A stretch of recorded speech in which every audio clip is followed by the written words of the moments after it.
The gunners were quite literally hurling diapers and food off the helicopter at some points at heights of up to 50 feet, to the extent that I was worried that people would get hurt below. And then we landed on several short occasions, and that's where, amid this explosion of dust and chaos, these desperate civilians came racing towards the helicopter, throwing their children on board the aircraft. The crew was just trying to pull up as many people as possible. A little baby, a red-headed baby, that ended up in my hands. It was chaotic. It was crazy, but we were able to then lift off with about 20 civilians, some elderly.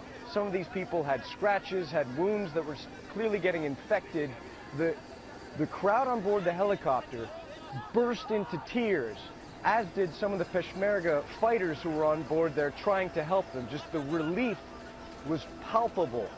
Not everybody, though, was celebrating. There was a 15-year-old girl there who was weeping almost the entire trip home because her father wasn't on board the helicopter. Her father got separated from the family, her older brother told me, and was able to call from where he was trapped in a house on his cell phone for 2 days, and then his line went dead.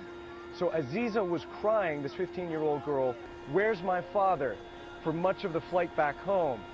Now, to protect this precious cargo, as we went over the front lines yet again on the way back, and it's more than a half-hour flight, the machine gunners then opened up again, blasting at targets down below, and this was understandably terrifying for the people on board the helicopter.